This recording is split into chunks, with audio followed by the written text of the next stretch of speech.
ప్రియమైన మిత్రులారా, అందరికీ నమస్కారం.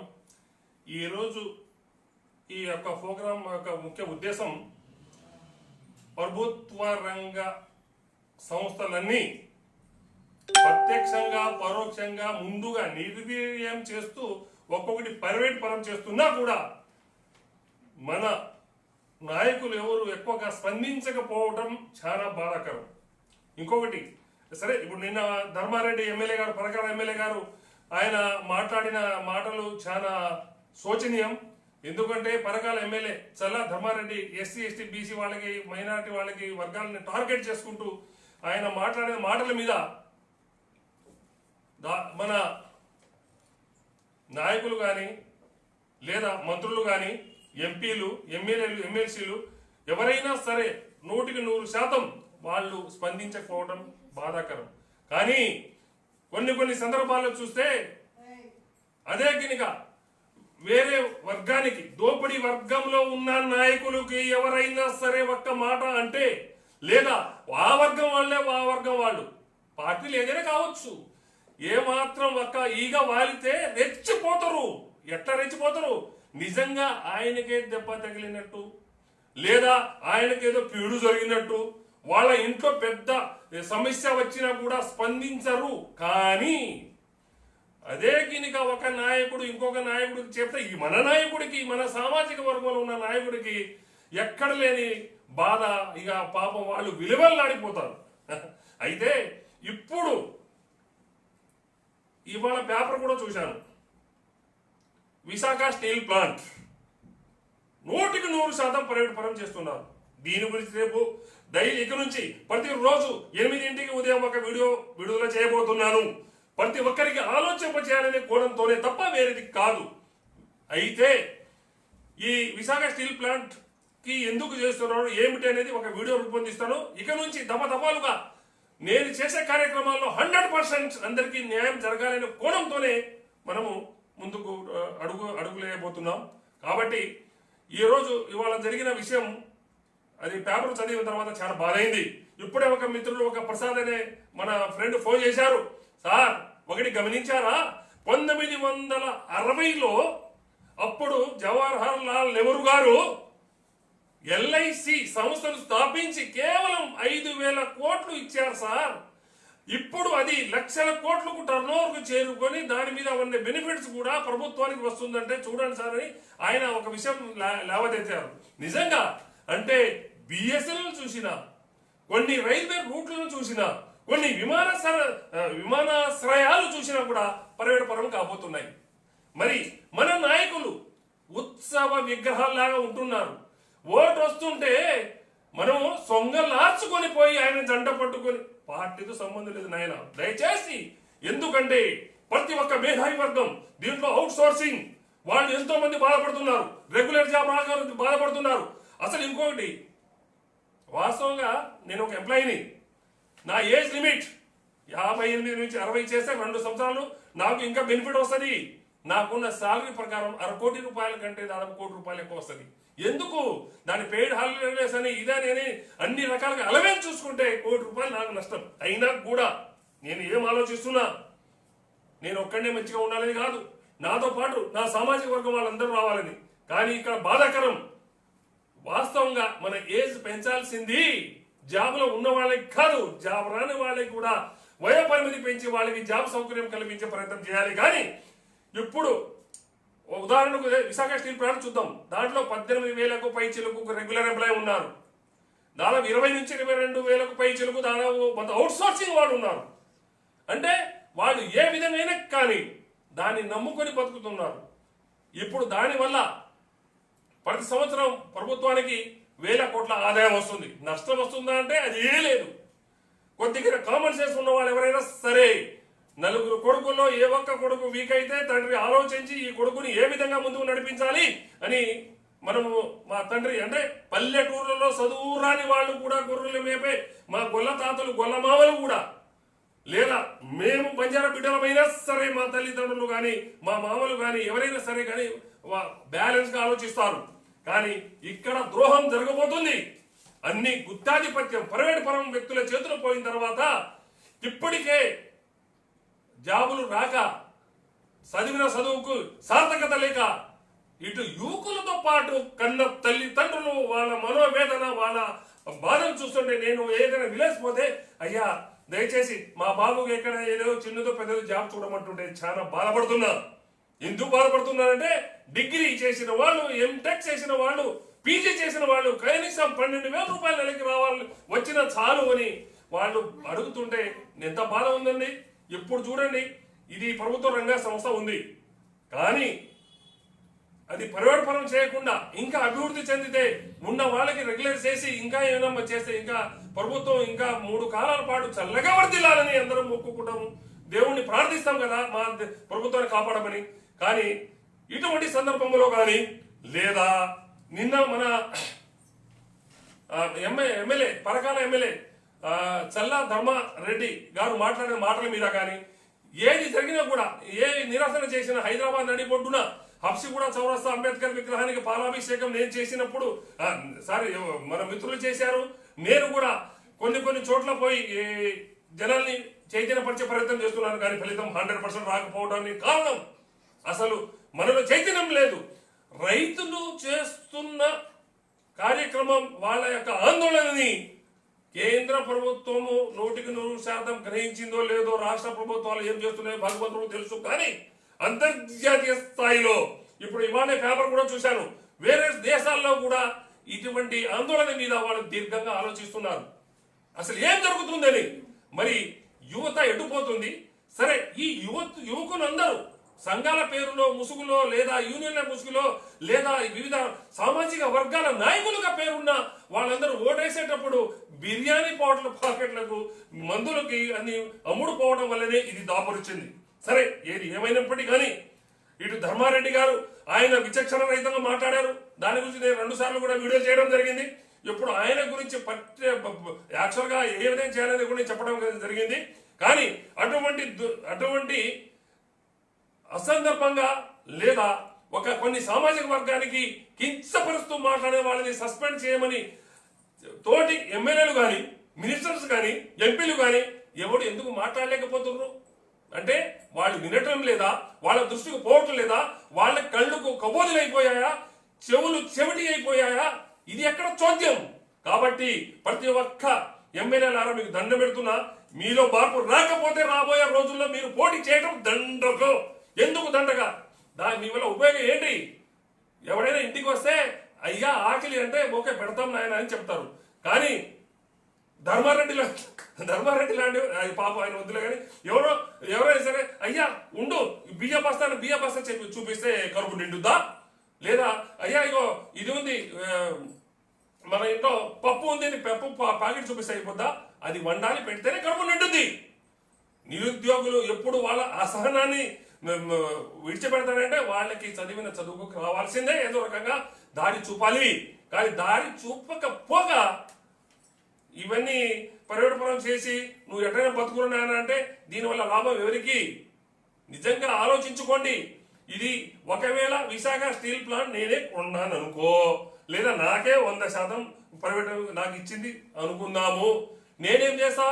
నేనైతే విశాల హృదయం ఉంది కాబట్టి, సామాజిక దృక్పథం ఉంది కాబట్టి, ప్రజల్ని సమాజ కోణంతో చూస్తున్నా కాబట్టి. ఎందుకంటే రెడ్డి మిస్టర్ ఆయన చల్లా ధర్మారెడ్డి ఒకటి ఆలోచించుకో, నువ్వు ఎందుకు రెచ్చిపోయినావో నాకు తెలియదు, కానీ కడప జిల్లా నుండి ఒక ఆవిడ రెడ్డి సామాజిక వర్గానికి చెందిన ఆవిడ ఆమె భర్త నాగలి దళుతూ దున్నే క్రమంలోనే పిడుగుపడి 2 ఎడ్లు చనిపోయి భర్త చనిపోయిన సన్నివేశం చూస్తే ఆమెని నా చెల్లి సోదరిని హైదరాబాద్ ఆమె అడ్రస్ తీసుకొని హైదరాబాద్ పిలిపించుకొని చార్మినార్ సాక్షిగా 50,000 ఇచ్చిన వ్యక్తిని నేను.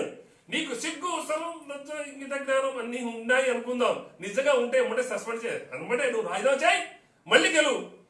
ఈసారి గెలిచేటప్పుడు మళ్ళీ సిగ్గు సరం లజ్జ ఇంగిత జ్ఞానం ఉంది అని నువ్వు అనుకుంటే కేవలం నీ సామాజిక వర్గం వాళ్ళ ఓట్లే అడగాలి, వేరే సామాజిక వర్గం ఎందుకంటే అంటారని వాళ్ళు బాగుండదు. మహిళ పడి చస్తవరం ఇక బాగుండదు నాయన. అందు కాబట్టి ఇప్పుడు నేను ముఖ్యంగా నా డిమాండ్ కానీ ఏదైనా కానీ భవిష్యత్తులో ఈ ఎమ్మెల్యేలు కానీ ఎంపీలు ఎంతమంది ఉన్నారో వాళ్ళు ఎందుకు స్పందించట్లేదు, వాళ్ళు స్పందించకపోవడానికి కారణం ఏందనేది విషయంలోనే మాట్లాడదలుచుకున్నా. అయితే ఈ క్రమంలో వాళ్ళు ఎవరెవరు ఉన్నారు ఎమ్మెల్యేల పేర్లతో సహా మాట్లాడబోతున్నాను. రాజ్యాంగబద్ధంగా ఎన్నుకోబడిన తక్కువ జనాభా అంటే ఇప్పుడు ఎవడైతే రెడ్డి మన ధర్మారెడ్డి గారు ఉన్నారో అంటే అదర్స్ క్యాస్ట్ ఏదైనా కానీ వేరే కులం వాళ్ళ ఎమ్మెల్యేలోకి ధర్మారెడ్డి గారు మాట్లాడటం యావత్తు దేశంలోని 93% జనాభా ఉన్న బహుజనులందరికీ అవమానించేటట్టు మాట్లాడారు. కానీ కేవలం ఆ రెడ్డి సామాజిక వర్గానికి సంబంధించిన ఎమ్మెల్యేలు కూడా తప్పు మాట్లాడినని ఖండించకపోవడం బాధాకరం. ఇది ఏ ఒక్క పార్టీకి కాదు, ఇది నేను జనరల్ గా మాట్లాడుతున్నా. కావున మన చల్లా ధర్మారెడ్డి గారిని వెంటనే ఎమ్మెల్యే పదవికి నిజంగా ఇంతకుముందు చెప్పినట్టు రాజీనామా చేస్తేనే ఆయనకి గౌరవప్రదం. అయితే ఇప్పుడు నేను ఈ బహుజనులలో ఎంతమంది ఎమ్మెల్యేలు ఎంపీలు మంత్రులు ఉన్నారో వాళ్ళ పేరున నమస్తే పెట్టి పేరు చదువుతా నమస్తే పెడతా. ఎందుకంటే వాళ్ళకి మనసు మానంతో ఉంటేనేమో రేపే రంగంలో దిగుతారు. ఇప్పుడు నేను ఒక తప్పు చేసి అమ్మడి తప్పైందని అంటే అది దానికి సరితూగదు, పద్ధతి కాదది. కాబట్టి ఇక నుంచి ధర్మారెడ్డి గారు నిన్న నేను లేవనెత్తిన 4 పాయింట్లలో ఆయన రావాల్సిందే.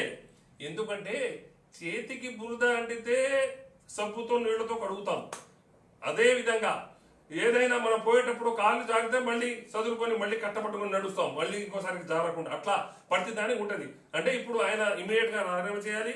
మళ్ళీ వాళ్ళ ఇంట్లో కుటుంబం వాళ్ళకి నేను చెప్పిన వాళ్ళకి వాళ్ళ బిడ్డకి ఇవ్వాలి, వేరే కుటుంబం మా వాళ్ళ కూతుర్ని ఆ కొడుకు ఇవ్వాలి అని సిగ్గు సరే ఉంటే, లేకుంటే ఆయన కర్మ.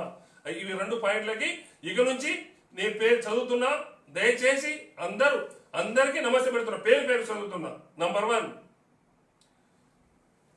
మెంబర్ ఆఫ్ పార్లమెంట్ సభ్యులైనటువంటి గౌరవ వరంగల్ పసునూరి దయాకర్ గారు సార్ నమస్తే. నాగర్ కర్నూల్ నుండి పోతుగంటి రాములు గారు నమస్తే గురుగారు. ఎక్కడ పడుకున్నారు సార్, కొద్దిగా మీరు మేలుకుంటే బాగుంటుంది. అదే విధంగా పెద్దపల్లి వెంకటేష్ నేత గారు మీరు చాలా గొప్పవాళ్ళు, మీరు కూడా కొంచెం మాట్లాడాలి. ఇంకా వద్దు సార్, ఇంకా నిద్రపోతే బాగుంటుంది, మీరు నిద్రలో ఉన్నట్టున్నారు. ఓకే.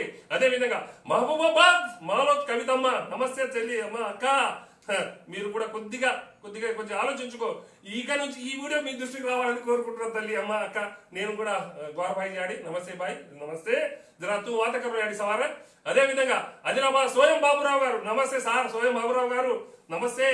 మీరు అవకాశం వస్తే హరిజనులు గిరిజనులు అనేవాడు ఏకమని కాకుండా బీసీలు ఏకమని కాకుండా అనవసరంగా ఏదైనా వస్తే మాత్రం మీ వాళ్ళకి మీరు, నా వాళ్ళకి నేను, మనం కొట్టుకుంటే 3 వాళ్ళకి అయింది. ఎందుకంటే పిల్లలు 2 గొడవ పడితే ఆ రొట్టె ముక్కలు కాకి ఎత్తుకుపోయినట్టు నీ గొడవ నా గొడవ మీద అన్ని ప్రయోగపరం అవుతున్నాయి. స్వయం బాబురావు గారు నమస్తే సార్. కానీ ఉన్న పోస్టులు రావట్లేదు, అవుట్ సోర్సింగ్ రావట్లేదు. ఎంతో మంది అవుట్ సోర్సింగ్ చేస్తున్న వాళ్ళ జీతాలు పెరగక ఎన్నో రకాలుగా బాధపడుతారు స్వయం బాబురావు గారు. ఇక నుంచి ఆ చిల్లర మాటలు బంద్ చేస్తారు. దూరాన్ని దండ పెడతా స్వయం బాబురావు. ఎందుకంటే మీరు మాట్లాడితే ఆదివాసం నాయకుడు, నువ్వు నాయకుడివి, నా నాయకుడివి అట్లాను.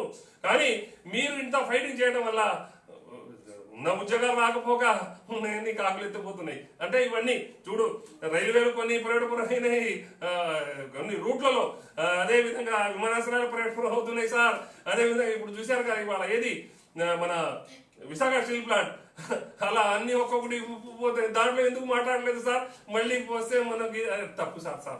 మీరు కూడా ఆలోచించండి కొద్దిగా, రేపు దీని గురించి మాట్లాడండి. బల్కా సుమేన్ అయ్యగారు నమస్తే సార్. బల్కా సుమేన్ చెన్నూరు. మీరు ఎస్సీ, నేను ఎస్టీ సార్. కానీ మీరు వాళ్ళు పెద్దవాళ్ళు ఏదైనా ఉంటే మాత్రం ఇచ్చగబడతారు సార్. మిమ్మల్ని చూసిన మీట్ కాంపౌండ్ మా అంబేద్కర్ ఫ్రెండ్తో పాటు ఒకసారి. కానీ మీరు అంత ఆవేశం ఇక్కడ ఎందుకు సార్? ఏదో కొద్దిగా చల్లబడ రైస్ గడ్డ కరిగినట్టు కరగకండి. బాలకా సుమన్ సార్ నమస్తే సార్. మీరు చాలా గొప్పవాళ్ళు బాలకా సుమన్ సార్. దుర్గం చెన్నయ్య గారు నమస్తే. బెల్లంపల్లి. మీరు కూడా ఎస్సీ, నేను ఎస్టీ. మనం ఎందుకుంటే ఆయన కూడా మన తిరుగుతుంటే మనం బాధపడుతున్నాం. కానీ మీరు కొద్దిగా మీ మాట వినట్టు నీ పేపర్లు కూడా చూడలేదు సార్. బాలకా సుమన్ పెద్దవాళ్ళు బాలకా సుమన్ మాట్లాడతారు. కానీ మీరు కొద్దిగా ఇప్పుడు మీరు కూడా రావాలి. సక్కు ఆత్రన్ సక్కు ఆసిమాబాద్ అమ్మ అక్క, మీరు చాలా పని చేస్తున్నారు. ఎందుకంటే మిమ్మల్ని నేను ఎక్కడ చూశాను, కోవిడ్ వచ్చేటప్పుడు మన వాళ్ళలో గూడాలో అంతా పోయినావు. కానీ ఎవడో వాడు వచ్చి ఎట్లా తిరుగుతుండే నాకు బాధ ఉంది. అక్క నువ్వు మాట్లాడాలమ్మా తల్లి. అజ్మీరా రేఖా ఖానాపూర్ అయ్యా, అజ్మీరా రేఖాబాయి గారు సార్ నమస్తే. కొద్దిగా మీరు ఆలోచించాలమ్మా. రాథోడ్ బాపూర్ రావు బోధ్ జరా దేక్ బాబు గ్వారేసి రామ్ రామ్ జై శివలాల్ బాబు జరా మీరు కూడా కొంచెం ఆలోచించాలనుకుంటున్నా. అదేవిధంగా హనుమంత్ సిండే జుక్కాల్ ఎస్సీ కేటగిరీ కింద ఎమ్మెల్యే సార్ ఎందుకు పడ్డారు కదా, మీరు కూడా ఆలోచించండి సార్.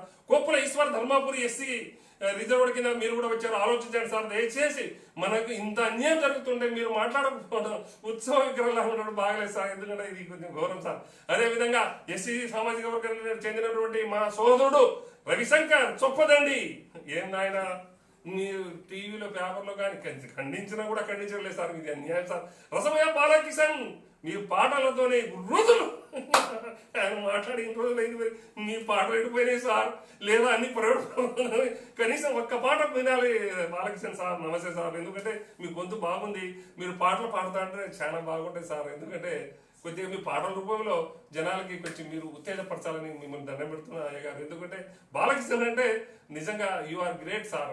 రసమయ బాలకిషన్ అంటే చాలా పెద్ద సార్, కానీ ఆలోచించుకోండి.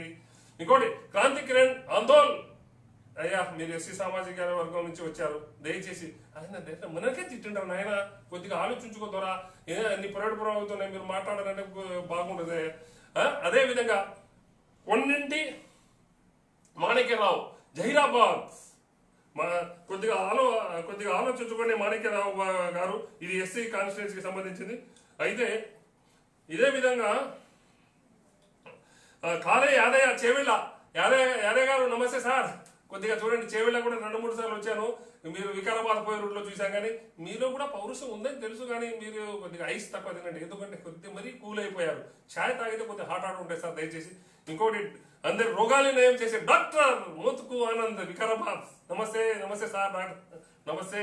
కొద్దిగా స్పందించితే బాగుంటుందేమో అనిపిస్తుంది సార్, ఎందుకంటే అన్ని ప్రైవేట్ పరం అవుతున్నాయి, జాబులు లేక మీ నియోజకవర్గంలో ఎంతో మంది బాధపడుతున్నారు సార్. ఎందుకంటే ఇప్పుడు పెద్ద పెద్ద సంస్థలు అన్ని ప్రైవేట్ పరం అవుతున్నాయి.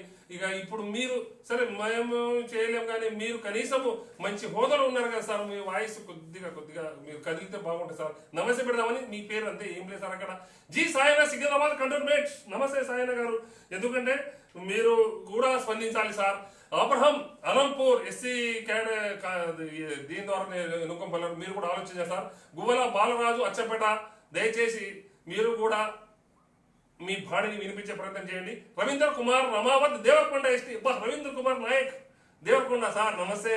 దేవరకొండ ఖిల్లా అంటే మంచి పేరుంది కానీ సార్, ఏమో సార్ మరి మీ మీరు ఎందుకు ఖండించట్లేదు ఏమో నాకు అర్థం కాదు. మీరు మీ దృష్టికి రాకపోవచ్చు. మా ఫ్రెండ్ అక్కడ బిఎస్ఎన్ఎల్ పనిచేస్తాడు జీవన్ కుమార్, ఆయన కూడా చెప్పిన మా ఎమ్మెల్యే ఎందుకు మాట్లాడలేదని, కొంచెం చూడండి, మీరు కొద్దిగా స్పందిస్తే బాగుంటాయి సార్. ఇవన్నీ ప్రైవేట్ పరం ఎందుకు అవుతున్నాయి, ఎందుకంటే మన వాళ్ళే జాబులు రావట్లేదని ధోరణి మీలో కూడా రావాలి కదా సార్. దయచేసి మీకు నమస్తే పెడదామని, మీ పేరు రవీంద్ర కుమార్ రమావత్ అని చూడగానే అమ్మ మా సార్, ఎందుకంటే గుర్తుపట్టడం కష్టం కాబట్టి. అదేవిధంగా చిరుమూర్తి లింగయ్య నగరికల్, చిరుమూర్తి లింగయ్య గారు నమస్తే సార్, నమస్తే. కొద్దిగా మీరు కూడా మీరు ఆలోచించి అడుగులేయాలి సార్, మీలో కూడా మార్పు రావాలి, ఎందుకంటే మీరు స్పందించకపోతే చాలా కష్టం కదా సార్. దయచేసి 100% మీరు కూడా రావాలి. అదేవిధంగా గాదరి కిషోర్ తుంగతుర్తి, నమస్తే సార్, నమస్తే. ఇవన్నీ ఎస్సీ కేటగిరీకి చెందినవాడు. తాటికొండ రాజయ్య స్టేషన్ ఘన్పూర్, డిఎస్ రెడ్డి నాయక్, నమస్తే. రామ్ సార్ రెడ్డి నాయక్, నమస్తే. నమస్తే సార్, నమస్తే. డోర్నాకల్, ఎందుకంటే మా బంధువులు డోర్నాకల్ అటు ఉండాలి, కానీ మీరు మన సార్ అని ఏదో ముచ్చటపట ఎంతో మంది చెప్పిన మా సార్ ఉన్నారు రెడ్డి నాయక్ అని, కానీ ఏమో సార్ మరి మీ సైడ్ నుంచే ఆయన వరంగల్ బాబు, ఆయన ఏమో మరి మీరు కూడా ఒకసారి మీరు ఏదో చెప్పాలి వీడియో బాబు. అదేవిధంగా భారత్ శంకర్ నాయక్ మహబూబాబాద్ ఎస్టీ శంకర్ నాయక్ भैया राम राम, जरा तुम्ही देख तुम्ही కాగలతో అప్పుడు వాళ్ళ జాబ్ అయ్యి భవిష్యత్తు చాలా కష్టం. ఇక జాబులు లేదు, పాలేదు, గంగకు పోయి అంతే. ఇక దయచేసి ఆలోచించుకొని అడుగులేసే క్రమంలో మీరు కూడా ఈ ప్రైవేట్ రంగ అన్ని సంస్థలన్నీ ప్రైవేట్ పరం కాకుండా, ఎందుకంటే మొన్న విద్యుత్ విషయంలో కూడా చాలా అన్యాయం. నిజంగా విద్యుత్ గినక ప్రైవేట్ పరం అయిపోతే ఇటు రైతులతో పాటు విద్యుత్ వినియోగదారులకి ఇప్పుడు ఇంతవరకు మీరు మా సేవలు తీసుకున్నారు, అంటే విద్యుత్ రంగ ప్రభుత్వ రంగ సేవలు తీసుకున్నారు.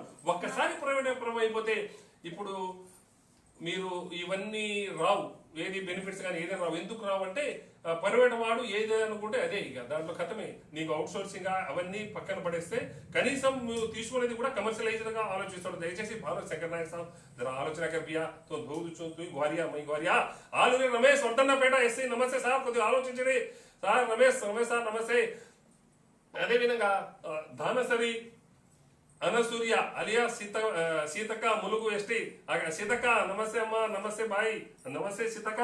మీరు చాలా మీకు పేరు ఉంది, కొద్దిగా పర్వాలేదు, జనాల్లో కూడా మంచిగా పోతున్నారు, మంచి చెడు ఆలోచిస్తున్నారు. కానీ ఇవన్నీ డైరెక్ట్ గా అటాక్ చేసినప్పుడు కొద్దిగా మీరు స్పందించకపోతే మాలాంటి అమాయకులకి తోడు ఎవడు ఇస్తారమ్మా, మాకు భరోసా లేదు తల్లి. సీతక్క నమస్తే. అదేవిధంగా రేగా కాంతారావు పినపాక ఎస్టీ కేటగిరీ కింద వచ్చిన గారు. ఇంకొకటి భారత్ హనుమంతు హరిప్రియ ఇల్లెందు హరిప్రియ బాయ్ నమస్తే యాడి ఇల్లెందు మారి ఖమ్మం జిల్లా యాడి జరతో దోదుచు జర ఆలోచన కనీసం లోకల్ పేపర్ ఖండించేస్తాయి. లోకల్ రాజకీయం ఎస్సీ ఎస్టీ బీసీ వాళ్ళకి కూడా నువ్వు ధైర్యం కల్పించమ్మా హరిప్రియ. ఎందుకంటే పేరులోనే హరితహారం అంటే పచ్చదనం ఉంది, కానీ మీ మాటల్లో కూడా పచ్చదనం వస్తేనే అందరు హ్యాపీ ఫీల్ అవుతారక్క. ఏం లేదు, దీంట్లో నువ్వు కూడా ఆలోచించి కొద్దిగా మన సామాజిక వర్గానికి చైతన్యపరిచే ప్రయత్నం చేస్తామని అంతే, ఏం లేదమ్మా. అదేవిధంగా రేగా కాంతారావు పినపాక ఎస్టీ భారత్ హరిపి అయిపోయింది. లావుడియా రాములు నాయక్ వైరా ఎస్టీ రాములు నాయక్ భయ్యా నమస్తే. మా ఖమ్మం మీరు మంచిగా పోటీ చేసి గెలిచారు, సరే తర్వాత మీరు ఏం చేసినా అనవసరం, నాకు అనవసరం లేని. కానీ మీలో కూడా, ఎందుకంటే మీ కొడుకు కూడా మంచి స్థాయిలో ఉన్నాడు, నమస్తే. ఎందుకంటే మీరు కావాలంటే మీ కొడుకు కూడా అడగవచ్చు. ఇవన్నీ ప్రైవేట్ పనులు అవబోతున్నాయి.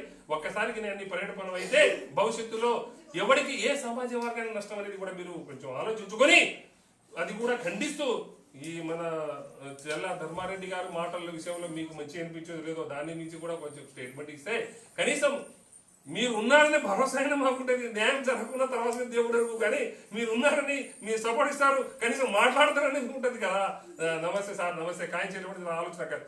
భక్తి విక్రమార్క మదిరా సార్ ఆలోచించండి సార్, మీరు ఏ రాజకీయం చేసినా ఒకటే, నేను కాదనను. కానీ మరి ఈ విషయంలో మీరు వాయిస్ వినకపోవడం ఏదో రకంగా సరే ఏమో, ఇక మీరు ఆలోచిస్తే బాగుంటుంది. సండ్రా వెంకటగిరి సొంతపల్లి నమస్తే వెంకటగిరి గారు, మీరు కూడా ఆలోచించండి సార్ దయచేసి.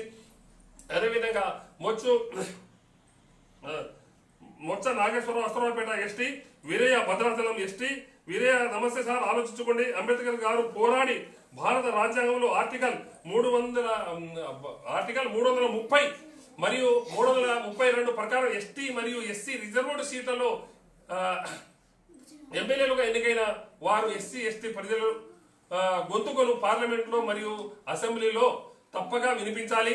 పార్లమెంటు అసెంబ్లీలో వాళ్ళు వినిపించి ఎస్సీ ఎస్టీ ప్రజల సమస్యలు పరిష్కరించే విధంగా అడుగులేయాలి. అంబేద్కర్ గారి వాళ్ళు అట్లా అసెంబ్లీలో పార్లమెంట్లో వాళ్ళు గొంతు వినిపించాలని అంబేద్కర్ గారు చెప్తే నేడు మీరు ఏం చేస్తున్నారు నాయన, మీకు పెడుతున్నా, మీరు ఎవరికి ప్రయోజనం, ఎవరి ప్రయోజనం కోసం మీరు పనిచేస్తున్నారు? కొద్దిగా ఆలోచించుకోండి. ఇది బాధతో కాదు, బాధతో కూడిన ఆవేదనతో. కానీ ఏదో స్వార్థం కూసి నేనేదో పోటీ చేసి మీకు పోటీ నేను ఎందుకు నా పొరపాటు, నాకు ఎలక్షన్ అంటే ఆవడ దూరం, మనకెందుకు నాకెందుకు, ఈ సోషల్ మీడియా ద్వారా లేదా ఎక్కడ ఇబ్బంది ఉంటే వాళ్ళకి చైతన్యపరిచి వాళ్ళకి భరోసా కల్పించాలని తప్ప వేరేది కాదు. అర్థం చేసుకొని ఎస్సీ ఎస్టీ విద్యావంతులు, యువకులను, ప్రజలను మరియు అందరికీ ఎస్సీ ఎస్టీ ఉద్యోగులకు అవుట్ సోర్సింగ్ వాళ్ళకి అందరికీ భరోసా కల్పించాల్సిన బాధ్యత మన నాయకుల మీద ఉంది. కాబట్టి దయచేసి ఇప్పుడు చెప్తున్న నాయకులందరూ కొంచెం ఆలోచించాలని మనసారి కోరుకుంటున్నా. ఈ ఇన్ఫర్మేషన్ కొద్దిగా వచ్చింది కాబట్టి ఇది మా మిత్రులు నక్క యాదగిరి గారి ద్వారా వచ్చింది. ఇంత పేర్లు ఇంకా చాలా మంది పేర్లు ఉన్నాయి, ఎంపీలు మినిస్టర్లు వాళ్ళు. కానీ నెక్స్ట్ తదుపరి కార్యక్రమాల్లో 100% నా గొంతుకుని మీతో షేర్ చేసుకునే క్రమం నేను ప్రయత్నం చేస్తాను. అయితే ఇప్పుడు ఈ రోజు మనం మాట్లాడే క్రమంలోనే మన ధర్మారెడ్డి కానీ ఇంకా మన నాయకులు బాలకృష్ణ కానీ ఇప్పుడు ఎవరైనా బట్టి విక్రమార్క ఎవరైనా కానీ వాళ్ళకి నమస్తే పెడుతున్నారు. కానీ మీరు వాళ్ళు ఎవరో దోపిడీ వర్గంలో ఎవరైనా తిట్టుకుంటే మీ ఆవేశం వద్దు సార్. దయచేసి మీరు దేని మీద ఆలోచించాలంటే రేపు మీ మాటలు వినాలి. వాస్తవంగా మీడియా ఎవరి చేతిలో ఉంది అది కూడా గమనించమని చెప్పండి. సినిమా ఇండస్ట్రీస్ ఎవరి చేతిలో ఉంది? సినిమా చూడటానికి పోతే తిక్కలు మనము, కష్టపడే వాళ్ళం మనము, వినోదానికి పోయే వాళ్ళం మనము, చెల్లించేదే మనము, తాగేవాళ్ళం మనము, మన బంధువులు కష్టపడేవాళ్ళు. కాబట్టి దాని మీద వచ్చే ఎక్సైజ్ సుంకం మీద వచ్చే ఆదాయం గవర్నమెంట్ పొంది ఇక చూడండి. అంటే చెప్తున్నా కొన్ని సుఖాల విషయంలో.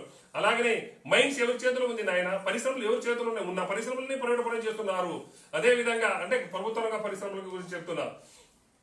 మెయిన్ గా హైదరాబాద్ ముఖ్య పట్టణాల చుట్టూ ఉన్న ఈ అగ్రికల్చర్ ల్యాండ్ కానీ లేదా కమర్షియలైజేషన్ ల్యాండ్ ఎవరి చేతిలో ఉంది, మ్యానుఫ్యాక్చరింగ్ కంపెనీస్ మొత్తం ఎవరి చేతిలో ఉన్నాయి, కొద్దిగా ఆలోచించుకొని ఇప్పుడు నాయకులారా దయచేసి బిజినెస్ మొత్తం ఎక్కువ శాతం ఎవరి చేతిలో ఉన్నాయో ఆలోచించుకోండి. కోల్ మైన్స్ అదే విధంగా ఆయిల్ రిఫైనరీ ఎవరెవరి చేతిలో ఉన్నాయి, ప్రైవేట్ సెక్టార్ ఎవరి చేతిలో ఉంది, మొత్తం ఎక్కువ శాతం మొత్తం 99% ఎవరి చేతిలో ఉంది. మరి నిన్న మన ధర్మారెడ్డి గారు చెప్పారే ఆ ఎస్సీ ఎస్టీ బీసీ అని, వాళ్ళ చేతిలో ఎంతమంది ఉందో మీరు ఆలోచించుకొని కొద్దిగా అడుగులేస్తే బాగుండేది అయ్యా, మీరు కూడా చూడండి. అదేవిధంగా గూడుల మీద పెత్తనం ఎవరి చేతిలో ఉంది, ఎవరి చేతిలో ఉంది, దాన్ని నిజంగా శాసించేవాడు ఎవరు. అదేవిధంగా రాజ్యాధికారం మొత్తం ఎవరి చేతిలో ఉంది, ఓట్లు వేసేది ఒకడు, ఓటు ఒకరిది, అనుభవించేవాడు ఒకడు, మళ్ళీ ఓటు వేసేవాడు భస్మాసురుడు లాగా భస్మం అయిపోతుండు. ఎందుకంటే భస్మాసురుడు ఏం చేస్తాడు, ఆయన నెత్తి మీద ఆయన చేయబెట్టి ఆయనే భస్మం అయిపోయాడు. ఇప్పుడు ఓటు వేసేవాడు ఎవడున్నాడు, ఓటు వేసిన పాపం తెలుసో తెలియక అమాయకంగా, కానీ చివరికి భస్మం అయింది ఆయన కొడుకు, ఆయన కూతురు, జాబ్ లేక ఇది లేక రకరకాలుగా ఉన్నాయి, పరిణామం అయిపోయి. అందుకాబట్టి దయచేసి ప్రతి ఒక్క మేధావి వర్గం, ప్రతి ఒక్క ఉద్యోగి ఆలోచించుకొని అందరినీ చైతన్యపరచండి. నేను మిమ్మల్ని చైతన్యపరుస్తా, మీరు కనీసం 10 మందికి చైతన్యపరిచే ప్రయత్నం చేయండి. ఇప్పటికే కొన్ని 100 గ్రూపులో షేర్ చేశారని నేను ఆలోచిస్తున్నా. మీరు ఎంత విరివిగా షేర్ చేస్తే ఈ యొక్క మెసేజ్ ఎక్కువ మంది చేతిలో పోయే ఛాన్స్ ఉంది. కాబట్టి దయచేసి ఆలోచించుకోండి. అదేవిధంగా ఐటీ సెక్టార్ ఎవరి చేతిలో ఉందో కొద్దిగా ఆలోచించుకోండి. ప్రైవేట్ ఎడ్యుకేషన్ ఎవరి చేతిలో ఉంది, కార్పొరేట్ హాస్పిటల్స్ మొత్తం ఎవరి చేతిలో ఉంది కొద్దిగా ఆలోచించుకోండి ప్రియమిత్రులారా. అదేవిధంగా స్టోర్స్ మనం ఎక్కడైనా పోయినా కూడా ప్రైవేట్ సెక్టర్ లో మనకు ప్రమోషన్ రానివ్వరు. అదేవిధంగా సినీ, మొన్న మా ఫ్రెండ్ ఒకతను తెలంగాణ వస్తే పాప ఏదో అనుకున్నా కానీ ఆ తెలంగాణ ఇండస్ట్రీస్ కూడా పాపం ఇంతవరకు కాలేదని ఆయన ఎంతవరకు బాధపడుతుండు. సినీ ఫీల్డ్లోకి మన వాళ్ళకి రానియరు కూడా. అంటే ఎంత అందంగా ఉందా చక్కగా ఇప్పుడు నేను ఉన్నాను, నాకు కూడా మేకప్ వేస్తే కొద్దిగా విలన్కైనా పనికి వస్తాయి, హీరో కాకపోయినా సరే కానీ ఏదో ఏజ్ పైన ఉంది. మరి నేను ఎందుకు అట్లా అంటే నాలాగా ఎంతో మంది ఉన్నారని దాని ఉద్దేశం చెప్తున్నా. దయచేసి మరి ఈ పాలిటిక్స్ కూడా ఓన్లీ రిజర్వ్ స్థానాలు తప్ప జనరల్ స్థానాల్లో నేను పనికి రానా, నా టాలెంట్ లేదా?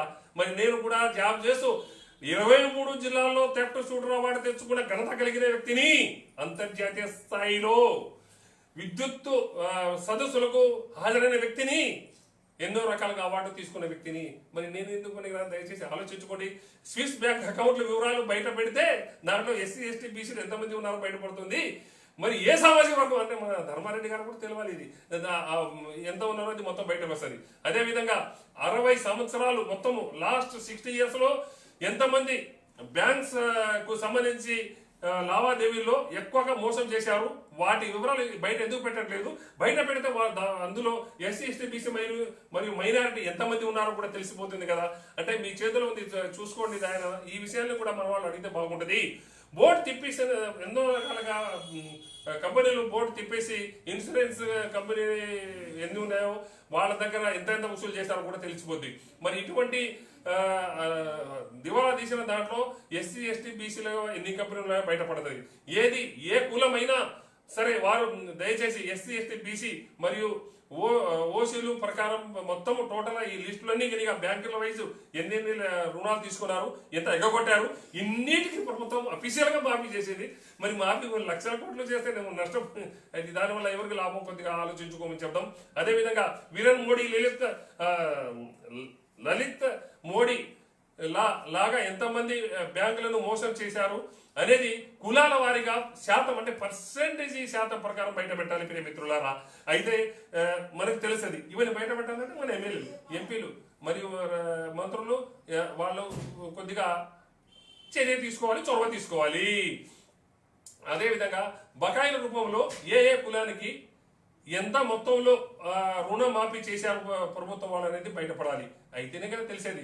గవర్నమెంట్ స్కూళ్లలో ఎస్సీ ఎస్టీ బీసీ ఓసీ పిల్లలు ఎంత శాతం ఉన్నారు, అలాగనే అదే విధంగా ప్రైవేట్ స్కూల్లో కూడా ఎవరి శాతం ఎంత అంటే గవర్నమెంట్ స్కూల్లో కొద్దిగా మంచిగా ఉన్నా లేకుండా మనం చదువుకుంటాము, ప్రైవేట్ వాళ్ళ స్కూళ్ళలో ఇది ఇక్కడ అన్యాయం, ఇది చాలా అన్యాయం, శోచనీయం. అదేవిధంగా మాలో కూడా పేదలు ఉన్నారు అంటున్నారు, రైతే మీలో పేదలు లేరని చెప్పట్లేదు, కానీ పరిపాలించేవాడు మీవాడే కదా. మరి ఏం చేస్తున్నారు? మేమేమి మీలాగా లేరు మాలాగా మీరు లేరని అనడం లేదే, ఉన్నారు, వాస్తవమే. మీలో కూడా పేదవారు ఉన్నారు, లేరు అనట్లేదు నాయన ధర్మారెడ్డి గారు. మీతో పాటు అందరికీ దోపిడీదారులుగా చెప్పుకుంది. ఎందుకంటే దోపిడీగా అనాలో ఏమో నాకు అర్థం కావట్లేదు, కానీ వాళ్ళందరూ ఆలోచించుకోవాలి. మరి మరి మాలాగా మీరు రుచి ఎందుకు తొక్కట్లేదు నాయన, రోడ్లు ఎందుకు తుడవట్లేదు, లేదా డ్రైనేజ్ ఎందుకు శుభ్రం చేయట్లేదు, దయచేసి ఆలోచించుకోండి. మరి మీరు పొలం పనులు ఎందుకు చేయలేకపోతున్నారు, ఒడ్ల బస్తాలు ఎందుకు మోయలేకపోతున్నారు, కొద్దిగా ఆలోచించుకోండి. మీరు కూలి పనికి ఎందుకు రావట్లేదు, మీరు కూలి పనికి వస్తే అందరికి 200 వేస్తే నీకు 210 రూపాయలు ఇప్పిస్తా, అది తప్పు నాయన. ఇవన్నీ వాస్తవాన్ని అందరూ గుర్తెరగాలని తెలియజేస్తున్నాను. అంటే మీలో పేదవాడు అంటే మినిమం గవర్నమెంట్ జాబ్ హోల్డర్ అయి ఉండాలి, అదేనా? తప్పునైనా అందుకాబట్టి అన్ని యథార్థాన్ని గమనించండి. గమనించే క్రమంలో మన వాళ్ళు నాయకులు కొద్దిగా ముందుకు రావాలని కోరుకుంటున్నా. మాట్లాడితే దేశం డెవలప్మెంట్ అవ్వట్లేదు అని అంటారు, కానీ దేశం డెవలప్మెంట్ కానిది దేశ సంపదలో 2% కూడా లేని రిజర్వేషన్ వలన కాదు. దయచేసి ఒకసారి ఆలోచించుకోండి. సరిగ్గా ట్యాక్స్ కట్టని కొంతమంది నాయకుల వల్ల లోన్లు తీసుకొని తిరిగి చెల్లించలేని విజయ్ మాల్యా, నీరవ్ మోడీ లాంటి గొప్ప మేధావుల వలన అట్లా చెప్పాలి, కానీ తప్పునైనా పొలిటీషియన్ వలన కుల కంపుతో మతం మత్తులో ముగిసిన సన్నాసులార వలన అని గమనించండి. అసలు ప్రైవేట్ సెక్టార్లు ఎంత పెద్దదో తెలుసా? ఆ జాబ్స్ అన్ని ఎవరు దొబ్బుతున్నారో కొంచెం ఆలోచించుకోండి. అసలు రిజర్వేషన్ శాతం ఎంత, రిజర్వేషన్ శాతం ఎంతో మీకు ఎవరైనా తెలుసా? రిజర్వేషన్ శాతం గురించి కూడా మీకు అందరికీ అర్థమయ్యేటట్టు చెప్తాను. మొత్తం 49% మాత్రమే. బీసీలకు 27%, ఎస్సీలకు 15%, ఎస్టీలకు కేవలం 7%. అసలు కులాలు ఎలా వచ్చాయి, మతాలు ఎలా వచ్చాయి? మన దేశాన్ని విదేశీయులైన మొఘలాయిలు లేదా అదేవిధంగా హూణీలు, మహమ్మదీయులు, అరబ్బులు, డచ్ వారికి, పోర్చుగీసు, ఫ్రెంచ్ మరియు బ్రిటిష్ వారికి అప్పచెప్పింది ఎవరు నాయన? ఈ ఎస్సీ, ఎస్టీ, బీసీ మైనారిటీ కాదు కదా నాయన. లారా కొద్దిగా ఆలోచించుకోండి. వాళ్ళ దగ్గర బానిసలుగా పాలేరుగా ఉన్నది ఎవరు నాయన? వాళ్ళకి గులాంగిరి చేసి ఇనాములు పొందింది, ఇనాములు పుచ్చుకునేది ఎవరు నాయన? కొద్దిగా ఆలోచించుకోండి. అసలు ఈ కనీసం 3000 సంవత్సరాలలో మీరు చూపించిన వివక్ష చెప్పజాలనేది ఇప్పుడే అంత వివక్ష ఉంటే అప్పుడు ఇంకెంత ఉందో ఆలోచించుకోండి. చెబితే ఇక బాగుండు, చాలా ఘోరంగా ఉంటుంది. కాబట్టి ఎందుకంటే ఇది నేను ఎవరినో రెచ్చగొట్టాలని కాదు, కానీ వాస్తవాన్ని అందరికీ తెలియపరచాలనే ఉద్దేశం తప్ప వేరేది కానే కాదు. మీరు ఎంత తక్కువ మాట్లాడితే అంత మంచిది నాయనలారా. దయచేసి ఆలోచించుకోండి. మా వాళ్ళు ఉత్సవ విగ్రహాలు, వీళ్ళకి కొంచెం నాలిక తక్కువ, నోరు పెద్దది, విగ్రహం బాగానే ఉంటుంది, ఎక్కడ పోవాలంటే ఫోజులు గీజులు చేస్తారులే, కానీ మరి ఎలక్షన్ వస్తుందంటే మరికి పట్టుకుంటే ఊదరపోతారు. కాబట్టి దయచేసి ఆలోచించుకోండి. ఇంకా మనం మాట్లాడితే ఇంకొక కోణంలో కూడా ఆలోచించుకోవచ్చు. పేదవాళ్ళంతా ఇక్కడ అవకాశాలు లేక విదేశాలకు పోతున్నారు. పేదోళ్ళు యుఎస్, యూకే, దుబాయ్, కువైట్ లో ఎందుకు పోతున్నారు? పాకిస్తాన్, ఆఫ్ఘనిస్తాన్ లో ఎందుకు పోతున్నారు? అక్కడ ప్రాణాలు పోగొట్టుకున్న వాళ్ళ శవాలు కూడా ఇండియాకి తేలేకపోతున్నాం. నాకు ఎంతో మంది బయట నుంచి ఫోన్ చేస్తున్నారు. కనీసం మీతో మాట్లాడితే మా బంధువులతో, మా ఇంట్లో వాళ్ళతో మాట్లాడుతున్నట్టు ఉంది నాయన అని చెప్పి వాళ్ళు మాట్లాడి ఒక్కొక్కటి 5-10 నిమిషాలు ఫోన్ పెడతామంటే అబ్బాయి వాళ్ళ ఆనందం చూసి ఫోన్ పెట్టలేకపోతున్నా. దయచేసి వాళ్ళ గురించి కూడా కనీసం బయట ఉన్న వాళ్ళకి కూడా వాళ్ళకి కొన్ని ఫండ్స్ చేసేసి మన గల్ఫ్ బాధితుల్లాగా అంటే అందరికీ బయట దేశాలు పోయే వాళ్ళకి కూడా ఒక ట్రస్ట్ లాగా కూడా ఏర్పాటు చేయకపోవడం చాలా బాధాకరం. డబ్బులు లేక విదేశాలకు పోతున్నారట కొందరు. అక్కడ పోయి మరేంటి ఇక్కడ రుచాలు తొక్కుతున్నారు మేము, అంటే ఎవరు తొక్కుతున్నారు? పొలం పనులకు ఎవరు వెళ్తున్నారు? కూలి పనులుగా వెళ్ళిన వారు ఎవరు? రోడ్లు ఉడ్చుకుంటున్న వాళ్ళు ఎవరు? వీళ్ళు కూడా పేదోళ్లే కదా నాయన. మహానుభావులారా, మీలాగా విదేశాలకి వీళ్ళు కూడా వెళ్ళిపోవచ్చు కదా, వెళ్ళిపోలేరు. ఈ ప్రశ్నలకు సమాధానం చెప్పు నాయనలారా, దొరలారా, ఒక్కసారి ఆలోచించుకోండి. పేదవాడివి కాబట్టి నువ్వు మంచి బట్టలు వేసుకోకూడదని నీ మీద ఎప్పుడైనా ఎవరైనా బురద చల్లారా? ఎవరైనా నీ మీద దాడి చేశారా నాయన? పేదవాడివి కాబట్టి పెళ్లికి తలపాగా పెట్టుకున్నావని, గుర్రం ఎక్కి ఊరేగిస్తున్నామని నీ మీద ఎవరైనా దాడి చేసి, ఒకసారి అయితే లాస్ట్ 2 years బ్యాక్ ఒక ఆయన గుర్రం ఎక్కితే పాపం చెట్టు కట్టేసి చంపేశారు కూడా. అంటే ఆయన పేదవాడు గుర్రం ఎక్కువద్దట. ఇది ఎక్కడ నాయో చూద్దాము. దీనికి మా వాళ్ళు కూడా అంతా స్పందించాలి. ఇప్పుడు పేర్లు చదివినాక ఇంత ముందు అదేవిధంగా పేదవాడైనా కూడా బాగా చదువుకున్నామని రాళ్ళ దాడి మీ మీద ఎప్పుడైనా ఎదుర్కొన్నావా దొరగారు? పేదవాడు కాబట్టి ఇష్టమైన నాయకుడి పాట రింగ్ టోన్ పెట్టుకున్నాడన్న కారణంతో ఘోరంగా హత్యకు గురైన వారు ఎవరైనా ఉన్నారనైనా మన వాళ్ళలో? పేదవాడైన కారణంగా కంప్లైంట్ ఇవ్వడానికి వెళితే నీ ఆడవాళ్ళను బట్టలు విప్పి నడి రోడ్డు మీద నిలబెట్టిన సందర్భాలు ఎక్కడైనా చూసావా? ఇది కూడా చూసావు కాబట్టి మనసు చెలించింది కాబట్టి ఆవేదనతో తప్ప వేరేది కాదు.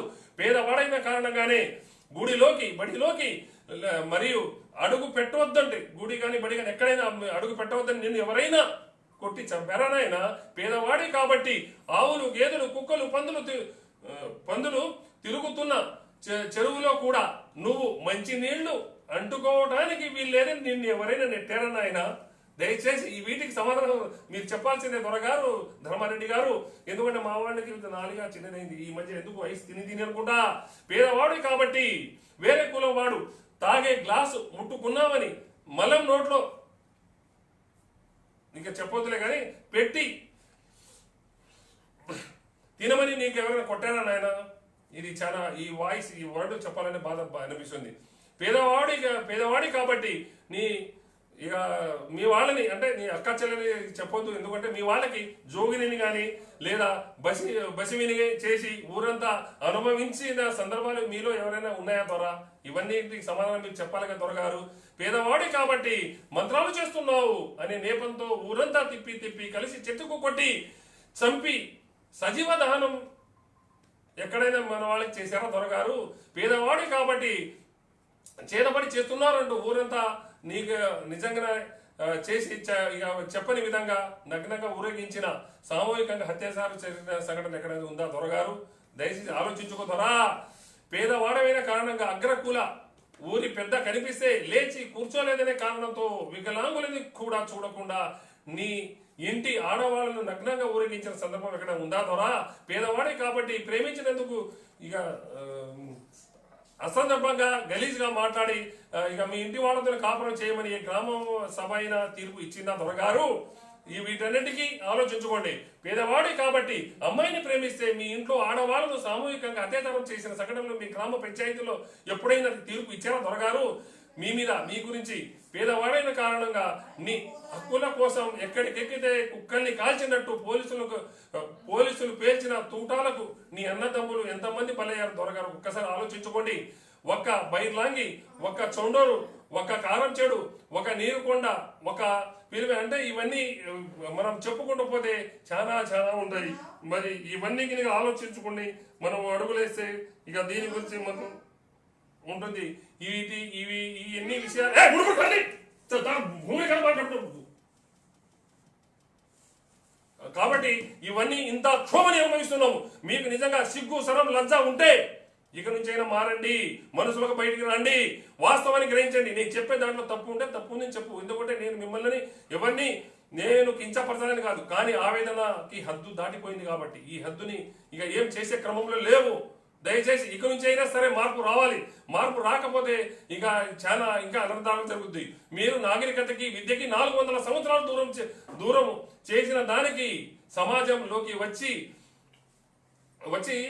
ఇప్పుడు కుదుట పడడానికి కొద్దిగా మేము ముందుకు వస్తుంటే ఇటువంటి సందర్భంలో మీరు ఇంకా వివక్షణ చూపించి ఇక అంతా హేళనగా చేయడం చాలా బాధాకరం. కాబట్టి దయచేసి ఇక నుంచైనా కొద్దిగా మారండి. మళ్ళీ చెప్తున్నాను, కులాలు మతాలు ఎట్లా వచ్చాయో ఆరులు ఎవరో ఇంకా చెప్పాలా మీకు. దయచేసి యథార్థంగా గ్రహించండి. ఇది వేరే విధంగా కాదు, వేరే కోణంతో కాదు. దయచేసి మీకు రిజర్వేషన్లు